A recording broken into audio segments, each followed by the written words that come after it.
আসছে শবে বরাতে যারা এরকম সুন্দর সুন্দর ডিজাইনের হালুয়া বা বরফি বানাতে চান ছোলার ডাল কিংবা সুজি দিয়ে এই রেসিপিটা ফলো করতে পারেন।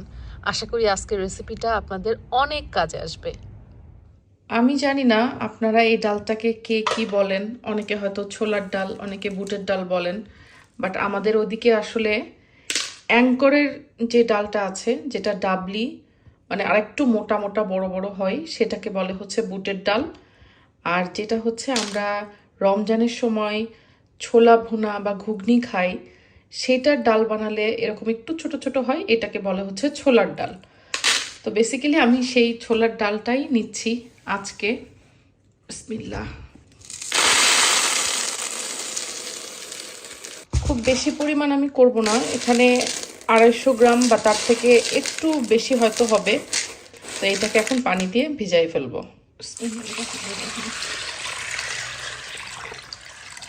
ভিজায় তো আর ফেলে দিব না, ভিজায় হচ্ছে রেখে দিতে হবে সারা রাত। আর ডাল ভিজানোর সময় গরম পানি দেওয়াটা বেটার।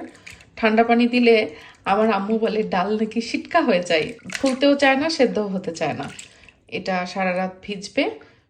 মাশাল্লাহ, আজকের ভোরবেলাটা মেঘলা মেঘলা, কারণ সারা রাত বৃষ্টি হয়েছে। রাত্রে ভিজাই রাখা ডাল একদম ফুলে ডাবল হয়ে গেছে, টুপটুপা হয়ে গেছে পানি খেয়ে খেয়ে। এখন এটাকে ভালো করে ধুয়ে সেদ্ধ বসায় দিব। মামি কি বলে রে আমার পাখিটা? মাকে হেল্প করবা? আচ্ছা আসো। এখন আমরা কি দিচ্ছি সিয়ারা? বলো মিল্ক। বলো মিল্ক।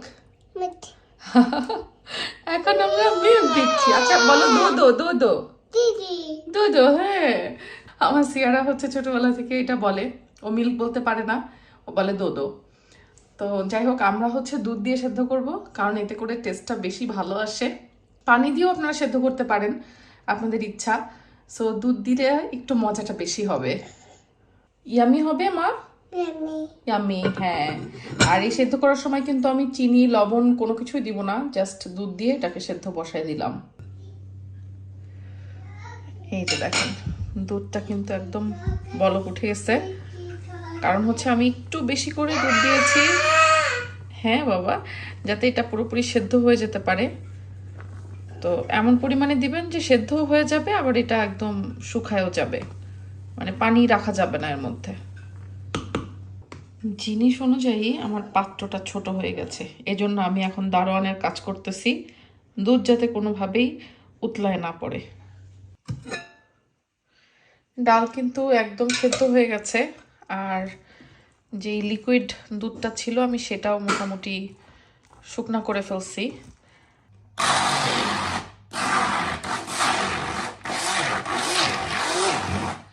এবার এটাকে একদম পুরোপুরি মিহি ব্লেন্ড করে নিতে হবে। আপনারা চাইলে জগ বা কাপ যে ব্লেন্ডারগুলো সেটাতেও করতে পারেন, চাইলে পাটায় বাটতে পারেন। তো যদি দেখেন যে বেশি শুকনো শুকনো মনে হচ্ছে, তাহলে সামান্য একটু দুধ বা পানি দিয়ে একটু লিকুইড করে নেবেন, খুব বেশি না, কারণ আবার এটাকে পরে শুকাতেই হবে, সো বেশি লিকুইড করা যাবে না।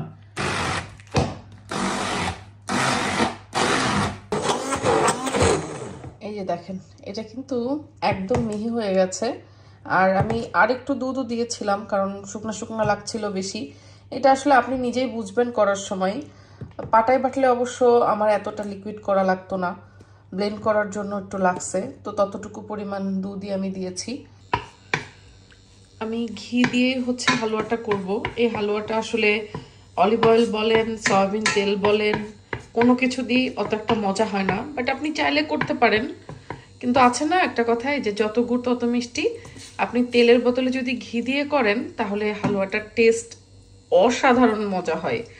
চাইলে আপনি হাফ ঘি হাফ তেল এরকম দিতে পারেন, মোটামুটি বেশ 3-4 টেবিল চামচের বেশি হবে। আমি ঘি দিয়েছিলাম, সেই ঘিটা এখন মেল্ট করে নিলাম। আস্তে আস্তে মশলাপত্রগুলো দিব। এই যে এখানে আমি মশলা রাখছি, একেবারে ইজিভাবে করব, যেভাবে আপনারা সবসময় ঘরে কিছু জিনিস থাকলে করতে পারবেন। দারচিনি, তেজপাতা আর হচ্ছে সবুজ এলাচ। বিসমিল্লাহির রহমানির রহিম। এবার এটাকে একদম নেড়ে নেড়ে ভুনে ভুনে ভাজতে হবে এই ঘিয়ের সাথে। তো হালুয়া বরফিটা রান্না হতে হতে আপনারা একটু দেখে নেন এটা আমি কি দিয়ে করেছি জানেন? এটা হচ্ছে বানাইছি এই বরফির মোল্ড দিয়ে। এই ধরনের বরফির মোল্ডগুলো কিন্তু আপনারা লন্ডন ডিলসে পাবেন। লন্ডন ডিলস পেজ থেকে পুরো বাংলাদেশে হোম ডেলিভারি যাবে, আর আপনারা ডেলিভারি পেয়ে যাবেন 2-3 দিনের মধ্যেই। সো সবে বরাত আসছে, যারা যারা এই ধরনের মোল্ড দিয়ে সুজির বরফি, ডালের বরফি বানাতে চান সুন্দর সুন্দর ডিজাইনের, তারা কিন্তু এখনই অর্ডার করে ফেলতে পারেন লন্ডন ডিলস পেজ থেকে পুরো বাংলাদেশে হোম ডেলিভারি।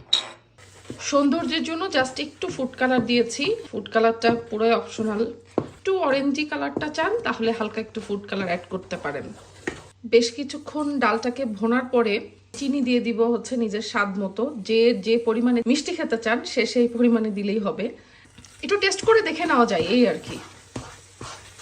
এবার অল্প করে গুঁড়া দুধ মিক্স করে দিব, আর একটু মাখনের জন্য, মানে আর একটু মজার জন্য আর কি। আমার আম্মু বলে যে মিষ্টি জিনিসে হালকা লবণ দিতে হয়, না হলে হচ্ছে চিনির ব্যালেন্স আসে না। খুবই কম পরিমাণে একটু লবণ দিয়ে দিলাম জাস্ট মিষ্টির ব্যালেন্সটা করার জন্য। এইটা নাড়তে নাড়তে হাত ব্যথা হয়ে যায়। এটাকে কিন্তু নাড়া বন্ধ করা যায় না, একদম টানা নাড়তে থাকতে হয়, না হলে নিচে লেগে যায়। এই যে এটা কিন্তু এখন একদম ডান, মানে শুকনা শুকনা হয়ে আসছে। এটাকে বেশি নরম রাখা যাবে না, তাহলে আবার মোল্ডের ভিতরে দিয়ে আমরা বানাইতে পারবো না যে ডিজাইনের ফুলটা। আর লাস্ট পর্যায়ে আমি দিয়ে দিচ্ছি হচ্ছে আর একটু ঘি, মানে এটা হলো কাঁচা ঘিয়ের একটা ফ্লেভার। ঘি দিয়ে বানাইছি এটা, তারপরও আবার একটু ঘি লাস্ট পর্যায়ে দিয়ে দিচ্ছি। এটাকে কিন্তু বেশি সময় আবার যে পাত্রে রান্নাটা করা হয়েছে ওই পাত্রে রাখা যাবে না, কারণ পাত্রটা গরম, তো এটা আরো বেশি ড্রাই হয়ে যাবে। চুলা বন্ধ করার সাথে সাথে অন্য একটা পাত্রে আমি নামাই নিচ্ছি। তেজপাতা, দারচিনি, যে গোটা মশলাগুলো, এগুলো কিন্তু সব ফেলাই দিতে হবে। আমি আজকে এরকম একটা মুন কেক মোল্ড ইউজ করব হালুয়ার শেপ দেওয়ার জন্য বা বরফির শেপ দেওয়ার জন্য।